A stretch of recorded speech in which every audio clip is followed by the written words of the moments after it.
Então, esse princípio de família e o princípio de adoração, de prestar um culto a Deus, deve sempre existir na família. Já foi criada a primeira família fazendo isso.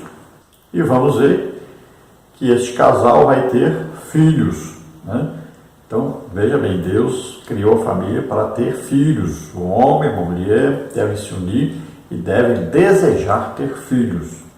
Então, a procriação ela está incluída como parte principal num casamento. Vamos à leitura bíblica em classe, que está aí no livro de Josué 24, 14 e 15, e na carta do apóstolo Paulo aos Efésios, capítulo 5, 22 ao versículo 25, e também o versículo 28. Vamos ver então. Agora, pois, temei ao Senhor e servi-o com sinceridade e com verdade, e deitai fora os deuses, aos quais serviram vossos pais além do rio e no Egito, e servi ao Senhor. Porém, se vos parece mal aos vossos olhos servir ao Senhor, escolhei hoje a quem servais. Se os deuses a quem serviram vossos pais, que estavam além do rio, ou os deuses dos amorreus, em cuja terra habitais. Porém, eu e a minha casa serviremos ao Senhor. Agora, Efésios 5. Vós, mulheres, sujeitai-vos a vosso marido como ao Senhor. Porque o marido é a cabeça da mulher, como também Cristo é a cabeça da igreja, sendo ele próprio o salvador do corpo. De sorte que, assim como a igreja está sujeita a Cristo, assim também as mulheres sejam em tudo sujeitas a seu marido. Vós, maridos, amai vossa mulher, como também Cristo amou a igreja e a si mesmo se entregou por ela. Assim devem os maridos amar a sua própria mulher, como a seu próprio corpo. Quem ama a sua mulher, ama-se a si mesmo. Glória a Deus, aleluia. Veja então, aí o que ensina para nós a palavra de Deus. Nós vamos ver então o caso de Josué, tomando a decisão, e aqui você vai ver que ele está se referindo aos pais de Abraão, né, que eram idólatras, e você pode confirmar isso na Bíblia. E ele diz também sobre a idolatria que eles aprenderam no Egito e fala também sobre a idolatria do lugar onde eles estavam, que eram ali os amorreus, os cananeus, né? Ali onde eles estavam. Então são três tipos de idolatria diferentes que eram o quê? O passado daquele povo, o presente e o futuro. Veja bem. Então eles estavam condicionados a locais de idolatria, tanto antes deles nascerem, quanto quando eles foram escravos, quanto agora na terra onde eles estavam. E Deus proíbe a idolatria. Então eles teriam que tomar uma decisão. Veja bem que a idolatria já estava enraizada neles. E eles teriam que tomar uma decisão de servir a Deus e deixar a idolatria. Tinham que deixar os seus deuses ali. Então, se está dizendo que tinham que deixar, porque tinham seus deuses. Então, Josué toma a firme decisão de servir a Deus e deixar todos os deuses para lá. Então, era quebrar aquelas imagens todas e parar com a idolatria. Então, ele convida o povo e faz essa decisão e pergunta para o povo se eles querem fazer isso. E o povo aceita fazer isso. Vão servir a Deus, somente a Deus, e deixar a idolatria. Depois nós vemos aí a fórmula para que o casamento seja bom, seja feliz, esteja de acordo com a palavra de Deus. Então depende de duas coisas: a mulher ser submissa ao seu marido e depende do seu marido a amar. Essas duas coisas, o casamento só depende disso. Então precisa a mulher ser submissa ao seu marido como ao Senhor Jesus Cristo. Então ele vai entender que ele assume uma liderança dentro da sua casa como se fosse Jesus. Então ele é responsável aí por ser um sacerdote dentro da sua casa, mas também ser um rei dentro da sua casa.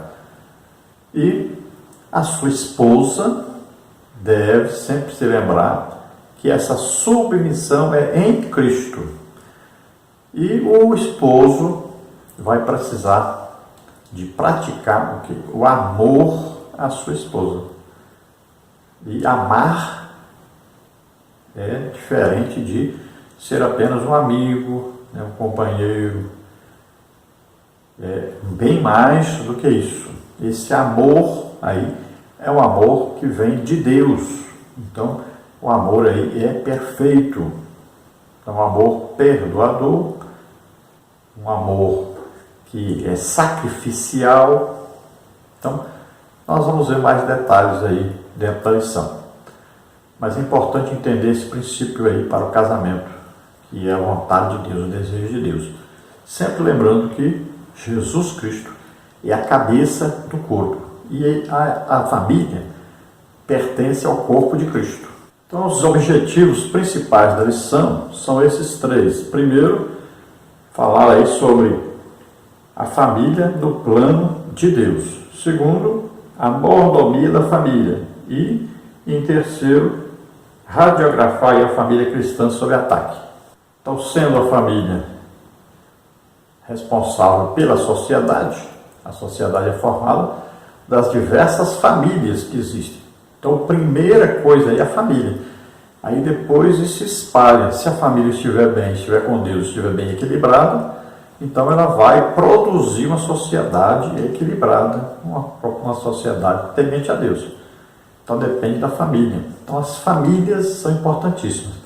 E nós sabemos que nós temos o inimigo, Satanás, que não deseja que as pessoas sirvam a Deus, que uma nação sirva a Deus. Então o que ele vai fazer? Ele vai desmoronar, desmanchar, destruir essa família.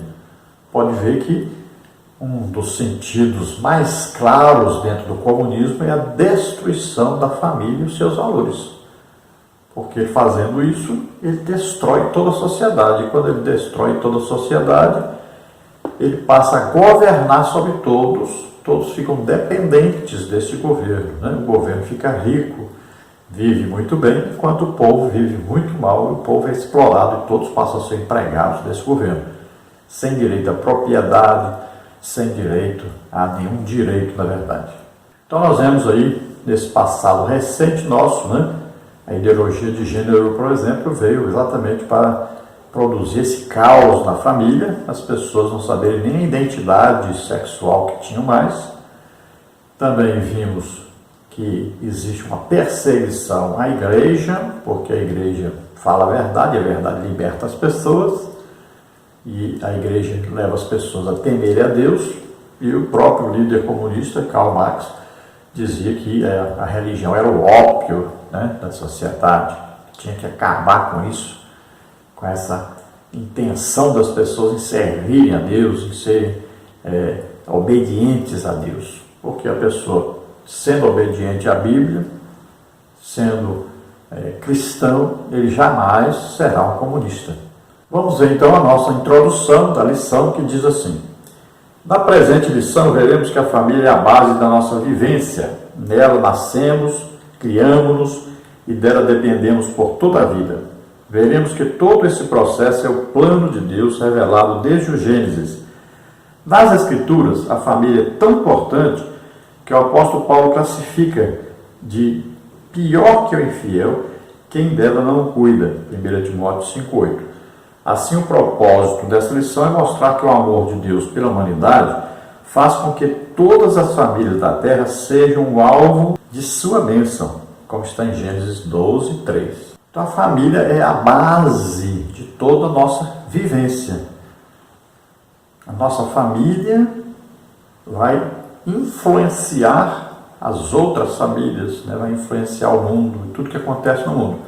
Então, as famílias influenciam a sociedade. Não é a sociedade que pode aí ser a base da família, mas é a família que é a base de toda a sociedade.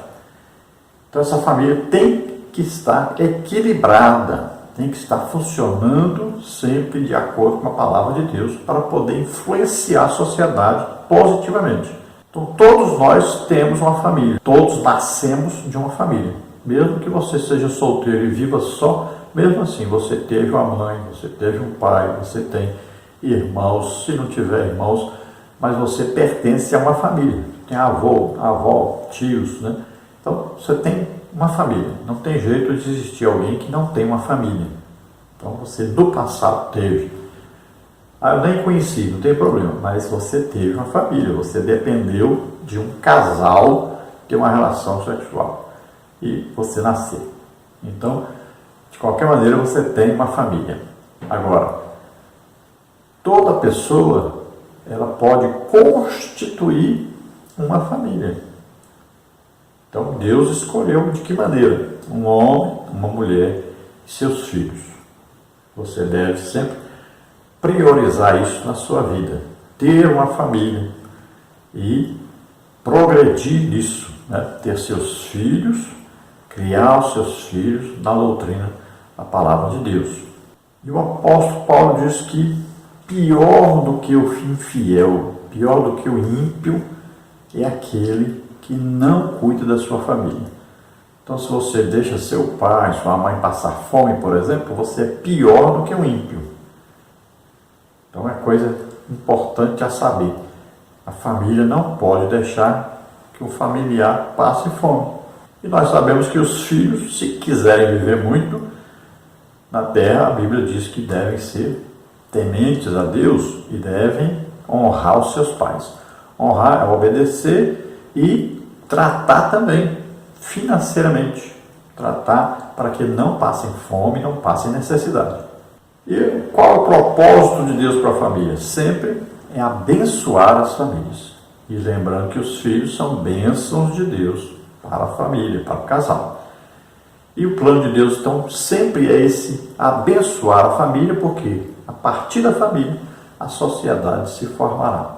A igreja, né, será formada. Então a primeira igreja começa aí no lar, na casa, na família. Depois é que vai atingir a sociedade. Vamos ver então o nosso tópico número 1, a família no plano de Deus. Subtópico 1, a instituição do casamento. Subtópico 2, a origem da família. Subtópico 1, então, antes de estabelecer a família, Deus instituiu o casamento. O Senhor Jesus confirmou essa instituição original e legal conforme a lei de Deus. Não tendes lido que no princípio o Criador fez macho e fêmea e disse: portanto deixará o homem pai e mãe e se unirá à sua mulher e serão dois numa só carne.